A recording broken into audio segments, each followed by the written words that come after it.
Hello? Hello. Hello? Is it me you're looking? Sometimes I start with a song because I don't have a... You don't have a podcast song? No. I always try to make this thing seem as low budget as possible. I just You're doing a great job so far. Thank you. On the way here, I was like, some people, like tattooers, just like some of them don't get along, obviously. It's like... We always usually just cut the shit talk out. Right.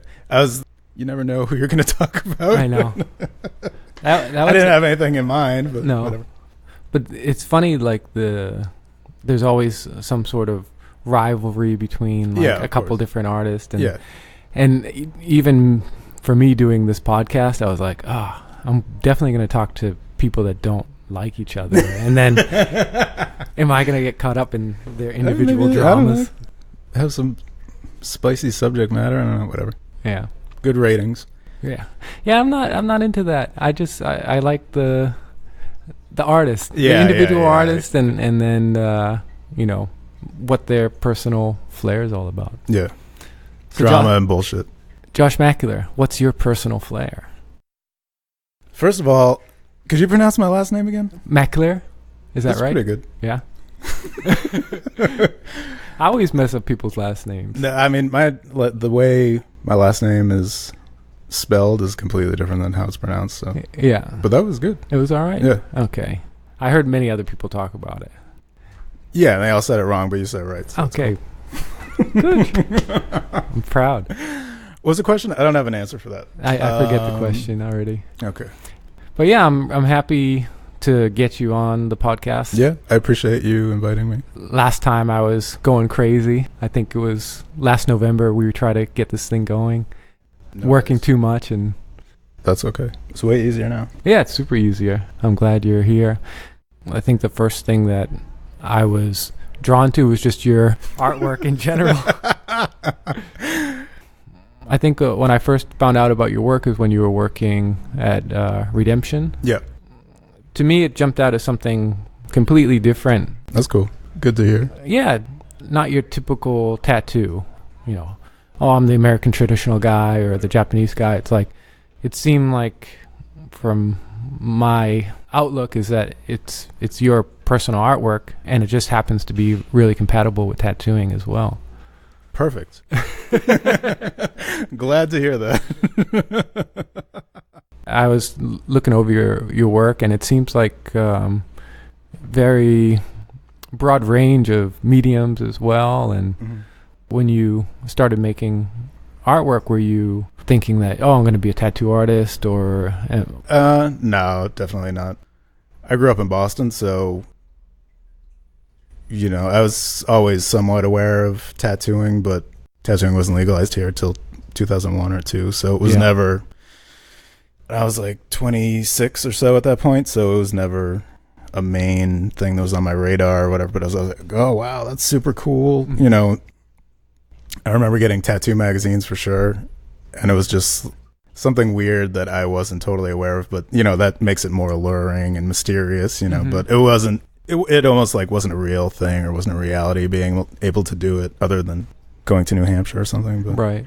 It wasn't the same as like tattoo magazines, stuff I'd seen from New Hampshire at the time or whatever. So yeah, I remember when it was illegal here, going up to New Hampshire was, or down to Rhode Island was the option. Yeah. But I think for us, you grew up here? Yeah, I grew up in Dorchester. No. Oh, really? Oh, yeah. Okay. I grew up in West Roxbury. So far out. Close enough. Not that far apart. Interesting. Where did you hang out? I went to school in Weston, Mass. It's like a real wealthy part of Massachusetts. Not to say West Roxbury is like downtrodden, but it's not. It's not like Weston, Mass. You know what I mean? So I would commute from West Roxbury to Weston, and it was just like night and day. Yeah, like culture shock. Like I was actually going to say a minute ago when you were talking about the kind of stuff I do, like I've always felt like a total alien in the tattoo world, which sometimes is aggravating, sometimes it's just how I like to be. But speaking of when I was a kid, like going to school in Weston for sure, I was like from another planet. You know, it's like just like jocks and stuff. Yeah. No one was into art but me. Yeah. Whatever. Yeah. When I grew up in Dorchester, and when I was younger, I would like skateboard and you know, listen to punk rock and like, just be the typical the stuff tattooers did. Yeah. That are our age. Yeah. And then I remember I had like piercings, like ear piercings, and like the corner kids would like chase me and be like, blah, blah, and like try to beat me up or throw rocks at me. But looking back at it now, I didn't look too much different from them at the time. It was just all about it was just like earrings and longer hair or something. Right. Like that. Yeah. I mean, compared to how weird people are these days, I'm sure it was kind of tame. Yeah. But I think it's definitely for your benefit to be different in tattooing and. Oh, right. And I mean, it just shows more independence, I think. Yeah, I agree, definitely. But I forget who it was. I talked to a tattooer eons ago in the MySpace days. I forget who the hell it was. I don't remember. But anyways, he had been tattooing a lot longer than me. And he's like, yeah, in the 90s, it was like everyone was creative, but, you know, things were rougher. Tattoos weren't as... refined, I guess. Yeah, exactly. Yeah. Mm-hmm. And now it's just the opposite. It's like tattoos are like immaculate for the most part, but the creativity is just like gone down. And the thing is, if you know, if I don't know, I've had this thought for years, and it's a little bit sad, so I try not to like harp on it. But if you're a tattooer, you come up with a unique idea that really appeals to people. What's going to happen? You know, instantly, especially now, so many people copy it, or, you know, do a watered down version of it. And then this pure idea that you came up with that is just been destroyed by other people. And it turns into a trend. People get sick of seeing it. And then you're just thrown out in a garbage can with rats and piss on you. No, I see a lot of similarities between the music industry and like... for sure, yeah. I guess it's kind of how humans are, or not to be overly negative. Mm-hmm. Some rad-ass motorcycles outside. Finally. But yeah, I think it's definitely the thought that so many people have, especially who've been tattooing long, where it's like you pour your heart and soul into something and then it's kind of bastardized, or it just becomes the same thing as like a hot topic type of imagery where it's like it's been reduced to that. But it's really strange. The other outlook of it is you just got to shut yourself off from that side of it and just do it for the reasons why you started. Yeah, for sure. And also just accept reality for what it is, and you could just quit and whine about it, or accept it for what it is and just, made up something new. Everyone ripped it off. I don't give a shit. I'm already doing something different. Yeah. and I'm not saying I've done that or anything, but, you know, it's just like thinking about trying to do something new with tattooing, you know, I don't know. Yeah. I'm currently on that path now of breaking out of that structure of the Japanese stuff, because I think I got caught up in that wave a lot as well. When I first started tattooing, my mentality was like, do something that no one's seen before, or like try to be original. Or then I got caught up in the technique. How does this look? Yeah. Is it correct? Am I offending somebody? You mean just like before you started doing a lot of Japanese stuff? Yeah, like doing the research. Sure. And then the more I got into it, I felt like I'm getting a little bit more pigeonholed into like something where it's like, all right, I have to, as an artist, I have to stay within this very strict format. Yeah. More so now. I mean, I definitely love Japanese and all. Still love to do it, and same thing with traditional American stuff. But I'm looking out further. Rules. Yeah, I'm looking out further where I don't want the rules. Like I want to do something different, and but not specialize just in something that's other or different, but just be a tattooer. Like I would love to do it all, but then have something extra that's maybe me. How long have you been tattooing?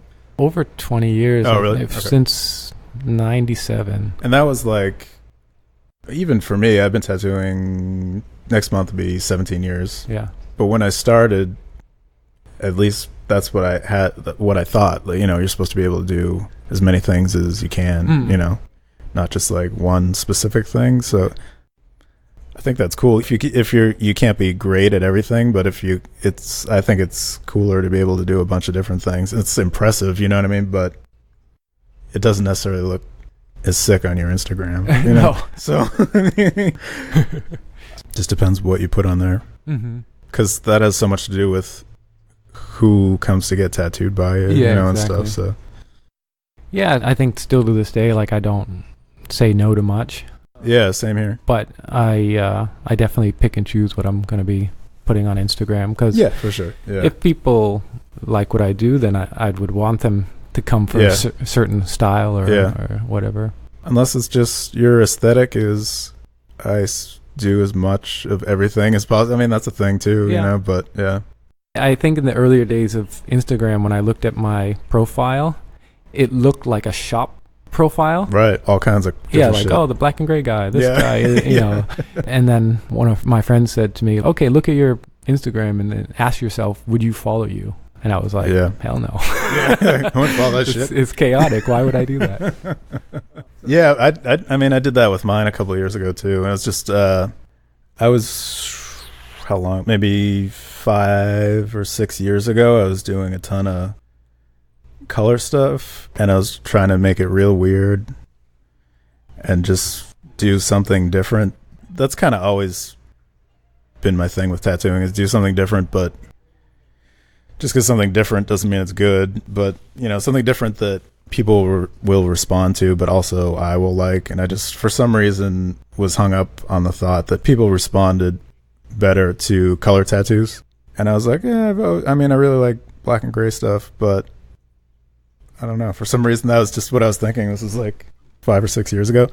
And I was trying all kinds of weird color stuff, and it was cool and fun. But after a while, I was just like, this is not me at all. And I saw a lot of other people that seemed to be really successful doing black and gray stuff. And I was like, why am I not pushing that? That's what I really want to do. It was like a matter of me trying to please people more than do what I really wanted to do. So right. A few years ago, I started just pushing more black and gray stuff.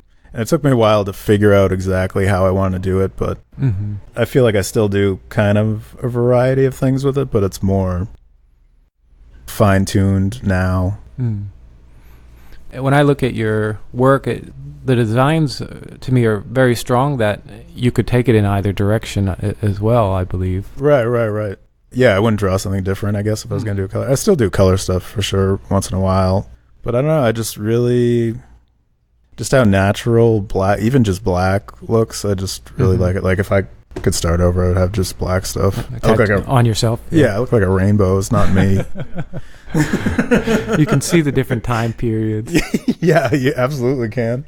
It's like pre-legal tattooing in Boston. And then. So you were around during the illegal times in Boston? Yeah, I wasn't tattooing, but I mean, I got tattooed by friends in like my kitchen, their kitchen, their bedroom kind of stuff. I got tattooed in New Hampshire a couple times, Rhode Island, like when I was really younger, like 18. First tattoo I got was in Hobos. Okay. If I didn't have these on, I'd show you. It's real weird. Something I drew, it was like not cool. It's like real ugly. But yeah, I think I was actually just thinking about it. I really lucked out being where I was at the time. And, I don't think I was unqualified to apprentice when I did, but just the right place, the right time for sure. It was crazy. Where was it? I apprenticed at Darkwave in Roxbury in Dudley Square. And it was just like I knew someone that knew Nathan, the owner. I had just got out of art school and I had tons of illustration stuff. And I was just like all revved up on being an illustrator. But did you go to Mass Art here? Or no, I went to Art Institute of Boston for a year. Okay. I did really bad. And I started over at Montserrat in Beverly. Okay. And at first it was kind of just like the same deal. I wasn't taking it super serious, but eventually I was just like, raring to go, you know, right? Real into it. And I took sculpture and illustration. Isn't it funny? Like, I don't know if you remember, but people would all almost kind of see it as a detriment if you had been to art school. Oh yeah, definitely, absolutely. It's a funny mentality. Yeah. Yeah, I mean, I eventually went to art school. Like, I tattooed for a while, and then went to art school after. Now look at you, back to tattooing. Yeah, tattooing. Why'd you even go? Yeah, wasted all that money. Sorry, Mom. No. But it's funny, like talking about moms. My parents were super supportive of me doing all that stuff. Yeah, like, sounds like it. And they were like, "Yeah, we'll help you." And yeah, that's awesome. And same thing with the tattooing. As much as they didn't like it in the beginning. Right. Right. Yeah, no, I was like super lucky. My parents were supportive also. Obviously, I got to go to school and everything. So, and I didn't know what the hell I wanted to do, but I remember from being really young, I was just, I wouldn't even think about it or think twice about it. As just art is what I'm always going to do, you know, and I had no idea what that meant. I remember at one point, I think I was in high school and I was like, wait a minute, what am I actually going to do and I was like, I'm going to do art, obviously, you know, but I was like, wait a minute, what am I going to do? Yeah, art school was good for that. But at the same time, it was good just to be in the habit of doing things and be familiar with doing certain things and trying to sell yourself, you know. I got out of school, I tried to do some illustration work, but I was really into like, this was probably 99, I graduated. I was really into like Juxtaposed magazine crap at the time. It was like huge into that stuff. So I was like, I'm finally out of school. I don't have assignments. I can like all the stuff that I've wanted to do. I have time to do it, you know. So I was just really amped to paint whatever I want. And I was like, I'm going to have this like portfolio of all this crazy shit. And it was a good time period for me. I don't know, I guess creatively, just to get all that shit out and just try all kinds of stuff.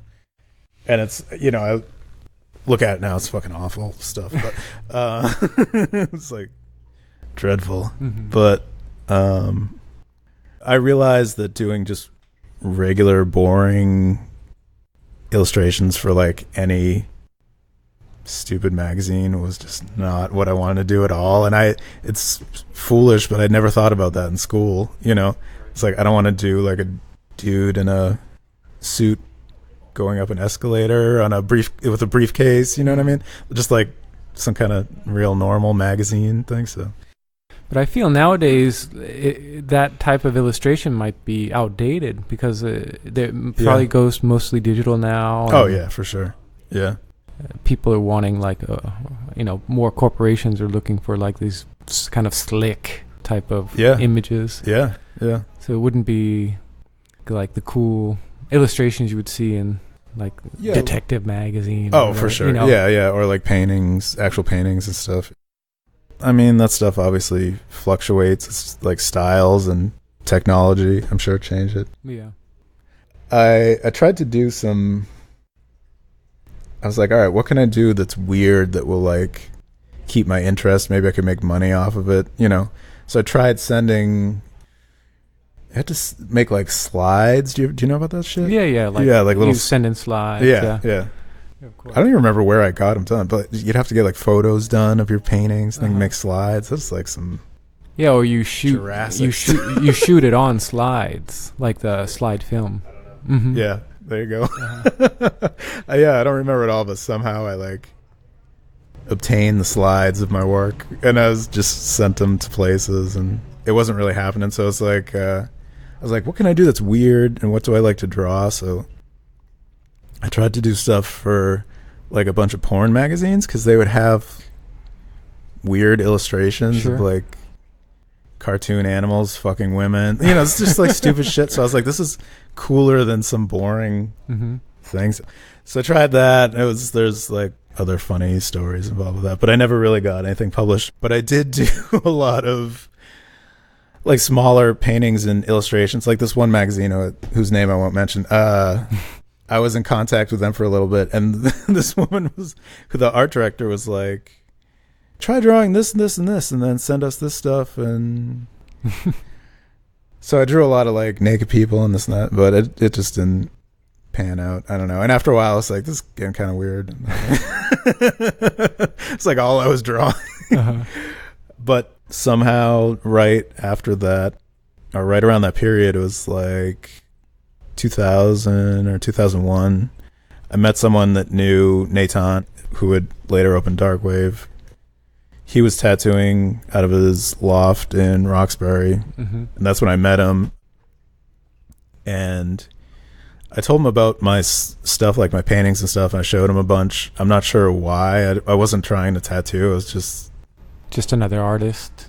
I think I was just in kind of that like selling myself as an illustrator mode, which is fine. I guess I still am, but just to see what would come of it. I don't know.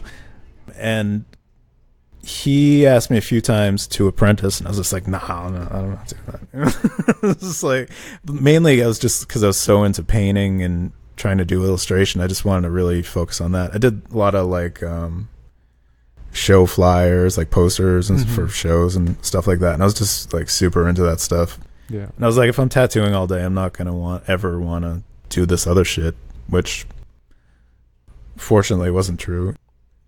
But eventually I was like, why would I not tattoo? That's like it makes me sound spoiled or ungrateful to be like, no, I don't want an apprenticeship. It's fine. And it's funny to me because I have a few friends that didn't have any intention of becoming tattoo artists, but they were very good artists, and they were sought out by other people. Like, no, come. So it wasn't that way. Right, and for most people it isn't. But I mean, also like at that time, tattooing was just, and even the tattooing I was familiar with was just not the quality, obviously, that it became, or that I wasn't aware of a lot of what was out there. Sure. I had tattoos. I thought they were cool, but eventually I said yes because it would have been really stupid to keep saying no. Right. And I worked in Dudley for a while, and it was like straight up Wild West. I bet. As much as it can be in Boston, It still is kind of crazy there. Yeah, it's a lot different than it was. I went there like 3 years ago, and I was like, this is like, it's like way nicer than it was. More students now in that area? Because I know down the end of the street where Tremont is. The other side of Mass Ave is like, all of a sudden it's nice. Yeah. Dudes with tiny dogs and shit. You cross Mass Ave and it's just like crackheads, and there's like thunderstorm. Yeah. I remember the first day I worked there, I went in and there was a wig store at the end of the block that had just burnt down, so like the whole block smelled like burnt wigs. Oh, no. That was like a good start off to being in Dudley, and it was the summer, and the city smells like wretched in the summer anyways. But it was a trying time, harrowing for sure, just because of where it was. I think about now, it's like an awesome place to start tattooing, and I survived. I didn't get killed or anything. So, did anybody ever try to rob you guys?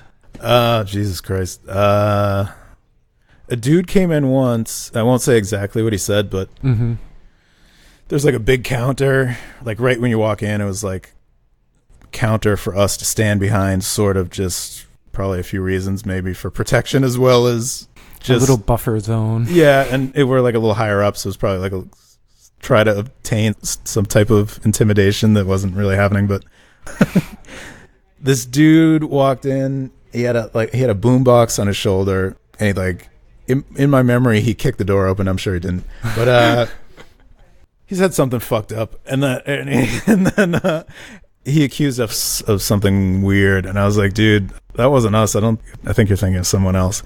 And there was the girl that was piercing there was like standing next to me, and I was 26. She was probably 20 or something, like way younger than me. He's like, fuck you. I'm going to come back and shoot you. Oh man. and I was just like, and he just like split, and there was customers in there, and they were just like, and he never came back. So yeah, he probably forgot. Yeah. And he's like, fuck that, dude. It's not even worth shooting. But I mean, the thing he brought up was like, just he had made it up in his head. I don't even know what the hell he's talking about, but he was hallucinating. Yeah, it wasn't my fault. I didn't do anything. Yeah, but it was just like every day there was ridiculous shit. A dude came in once. People would always come in just like selling stuff. This dude's like, he's like, you guys need anything? And one of us was like, what do you got? And he's like, I got socks. And he's like, I got guns. I was like, what kind of socks you got? And it was like that. I got CDs with no cases. Yeah. And socks. You've been quite around in Boston, a bunch of different shops. And yeah. I don't really know why, but that's how it worked out. Yeah. Well, I worked at Dark Wave, Light Wave, which was owned by Nathan. Then I went to Pumpkin. No, keep going. Keep going. I went to Pumpkin, and then I went to Redemption. You've been to all the shops. Man, I've been to all of them. I never worked here. No. But I'm here now, so let's say I worked here. We're hanging out. This is good enough. Yeah. The one thing I wanted to chat about was your little side projects with the things. Oh, yeah. Yeah. How did that come about? The first one I did, it was a drawing of myself, and I just because I thought it was funny. Mm-hmm. And I didn't really plan on making it something, it was just like, oh, this is funny. And then I was like, whoa, this doesn't look like other shit I draw. It's like totally weird, but it's just like I don't want to keep saying thing, but it's a thing that is I guess a style that's just always been in my head for some reason. Just yeah, it kind of reminds me of like everyone says it reminds them of something. Yeah, like I mean, there's a couple things, like a lot of like 60s cartoons. Yeah. But also there was like these children's books that had like little characters. Mm-hmm. And it's almost like these little characters have morphed into Lemmy or like something weird. Crazy rock and roll characters. Right. Freddie Mercury. Yeah. I love the Thin Lizzy one you did. I didn't really like dissect mentally what it was until later on when I started doing them a lot. And it was just I think that's just how the style of advertising and like everything was from probably like the mid 60s till probably almost the early 80s, just like serial characters, cartoons for sure. Uh-huh. And once I started researching like who actually drew some of the stuff, like Captain Crunch. Yeah. The guy that drew Captain Crunch did Bullwinkle and like all this other shit. And, I got a book of all his stuff, and I was like, I got things for like years from that book, So it's just really interesting. And it's wild how much people responded to it just because I thought it was such a specific, strange thing to do. And I really wasn't trying to push it on anyone. I didn't think anyone would care. Just be like, oh, that's funny, whatever. But yeah, and it's so different than the other stuff I do. I don't do them as much now. I don't push them as much. I was just like drawing them. I would draw like Flash of them before, sure, just to try to do them more. But it's a part of me, obviously, but just a smaller part than the other stuff I do. And I like them all, totally always do them if people ask for them, but there was a point I was doing them a lot, and I was just like, I don't want to be known for doing cartoons. It's not, I'm not that humorous of a character.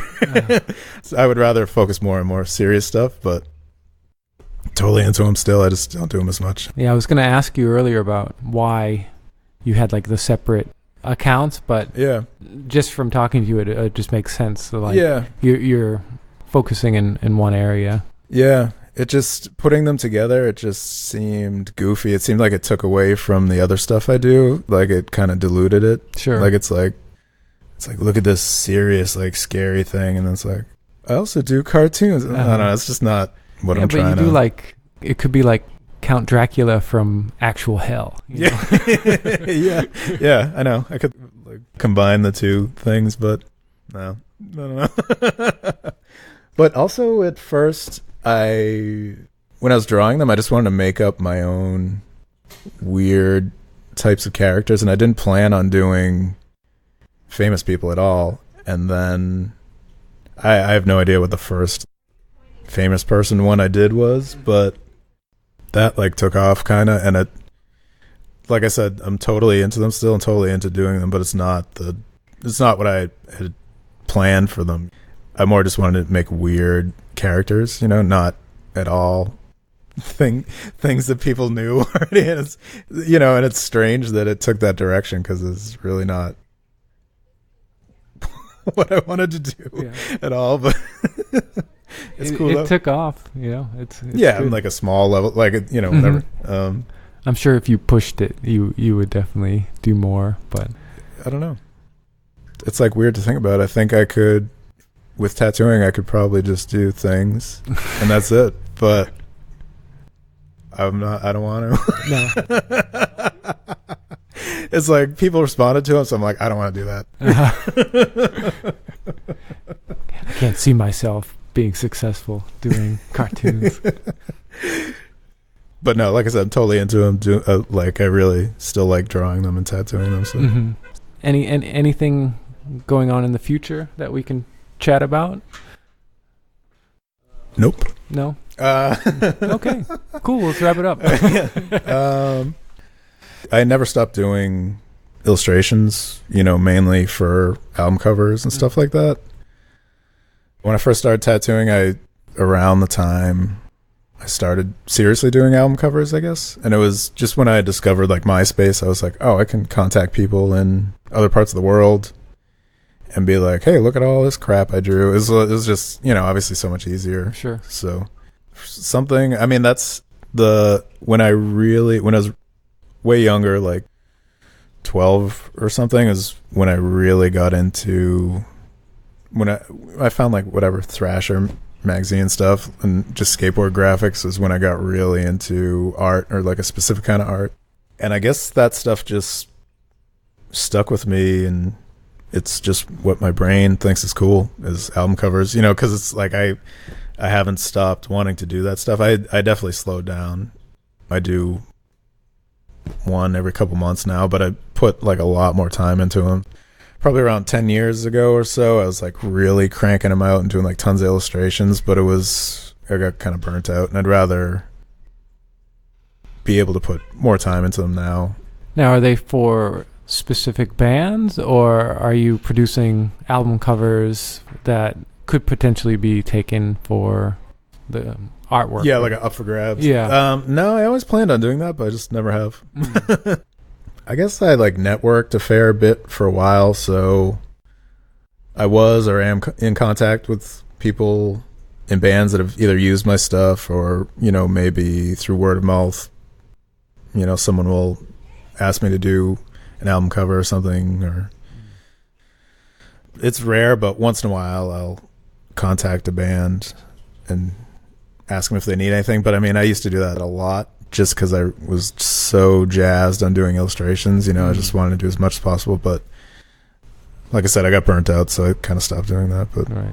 It's cool now because it's like a thing that's totally separate from tattooing that I can do that I really like, and I take on way less, so I have more time and all that stuff. But for a while, I was doing that a lot. I had a record label, and I was tattooing, and I don't know what the deal was, but it was just like an overdrive, like being productive and all this stuff, and really glad I did it, but it was just got burnt out on everything. And it's, I learned all kinds of stuff that is like so helpful now for everything I do, so it was a good, awesome, productive period, but there's no way I could sustain it and do anything in quality. What I mean? So. Too much. Yeah, but I don't know what the deal was with that. But. It was a record label, like you actually had other bands. Yeah. Oh wow. Like I pressed records. Like I would send the files out to get pressed at a pressing plant. Obviously, a lot of times I did the layout for everything, or so I'd either do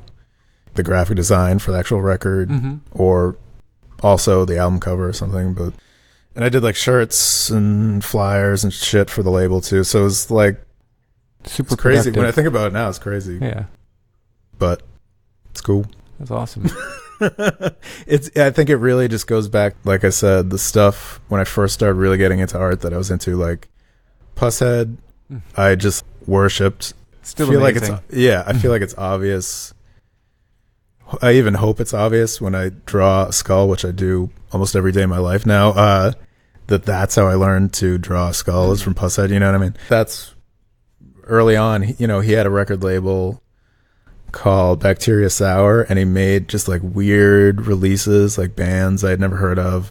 He made the packaging all weird, and I was just like, that's what when I first started tattooing and I was making an okay income, I was like, what do I want to do now that I have like actual some sort of money? And I was like, I've always want to have a record label, do whatever the hell I want with it, put out music nobody wants to hear except me, and just make it weird, make it look cool and shit. So it's cool. I haven't totally given up the record label thing, but it's releases are very few and far between because it's just... That's amazing. Wrap it up. My executive producer is telling us to wrap it up. Again, I have to thank you for coming on, and thank you. I appreciate it, man. We definitely met a few times, but never really had a... I don't know you at all. Yeah. But yeah, but I was always impressed by how friendly you were, for sure, because I feel like that's a rare thing. I don't assume I was equally friendly at all, but I look mean, but once you look mean as shit. Yeah, I was like blown away by how friendly you were. Well, I appreciate that. And before we wrap it up, let's just get the contact information from you. Where can people find you? We talked about Ghost of the Machine, but they have an Instagram. I think it's self-titled. Yeah. It's probably something like that.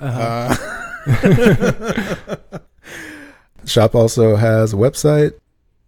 We're located in Brighton. I have an Instagram. It's just my name. No dashes or nothing. And the Things is just Things, right? It's things.tm on Instagram. Wonderful. What's the record label? It's called Yersinia Pestis. Oh, great. Also, do you know, you can cut this up. Do you know where the word podcast originated? I don't know. In my head, it always had something to do with iPods. Is that like totally like way off? It's gotta be. I don't know. That doesn't make any sense. Can we Google it? I mean, it's... If this was like Joe Rogan, you'd be like, pull that up for me. And it'd be on a screen. Yeah. Like I said, we're trying to keep it. Well, yeah, people don't know that. There could be screens super and dumbed down. Weed and whatever he has. Yeah. Yeah. You know what? It's disappointing is that you came sober, and I know. Usually, I don't drink or do any drugs or anything. So. Me too. But I like to get people liquored up before. Dude, I don't blame you. That would be like so much better. And just like people are obviously more relaxed if they've had a drink or something. Yeah. But so me and you were all on edge because we're sober. Yeah, we're like just angry. What does it say? It is iPod? Yeah. My man. Of course. Broadcast. So it's the merger between broadcast and iPod, and they mixed them together. That's wild, right? Yeah. And smart. Who uses an iPod these days? No one ever. Nobody. Yeah. It's like Grandpa has one. I think joggers still hold on. Well, to it. Yeah. They got the little clip on. It's like a chiclet with a wire. Yeah. We find that's weird though, right? Because like podcasts are banging. Everyone's talking about them. It's the iPods. Nobody's talking about. No. Wow. Yeah, it's what hashtags used to be. So it's like hashtag used to be a pound, and so the pound symbol is lost to the hashtag. Yeah, that's true. How do you even use a pound symbol? I don't know. You use it to finish your numbers. Like they're like, here, put in your phone number, and when you're done typing it in, hit pound. Pound. Yeah. Right. Yeah. This is the good shit. All right, let's do another hour. Okay, anyways. Let's do another hour of dumb shit now. All right. Thank you so much. Oh, yeah. Thank you again, man.